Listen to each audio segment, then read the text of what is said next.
Chapter 12. I must go on boasting. Although there is nothing to be gained, I will go on to visions and revelations from the Lord. I know a man in Christ who 14 years ago was caught up to the third heaven. Whether it was in the body or out of the body, I do not know. God knows.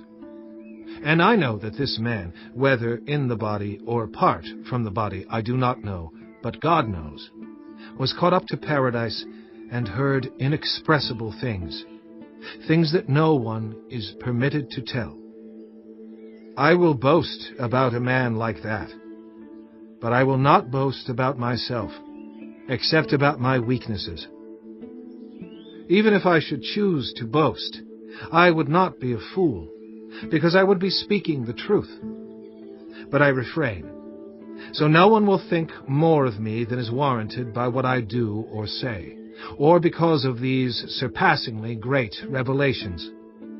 Therefore, in order to keep me from becoming conceited, I was given a thorn in my flesh, a messenger of Satan to torment me.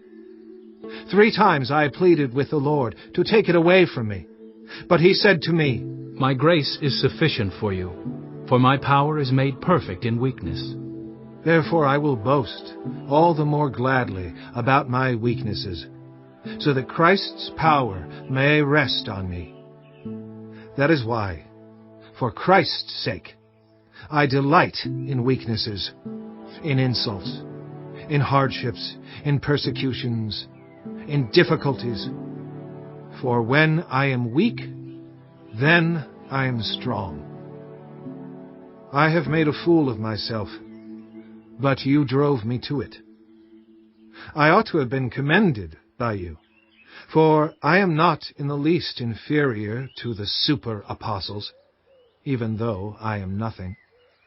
I persevered in demonstrating among you the marks of a true apostle, including signs, wonders, and miracles.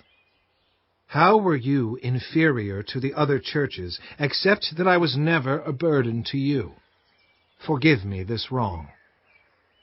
Now I am ready to visit you for the 3rd time, and I will not be a burden to you, because what I want is not your possessions, but you. After all, children should not have to save up for their parents, but parents for their children.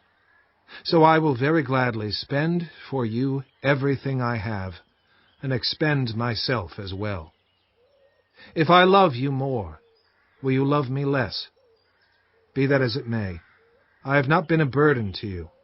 Yet, crafty fellow that I am, I caught you by trickery. Did I exploit you through any of the men I sent to you?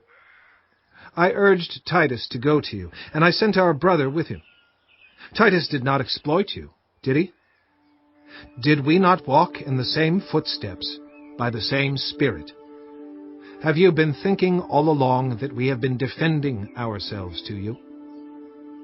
We have been speaking in the sight of God as those in Christ, and everything we do, dear friends, is for your strengthening.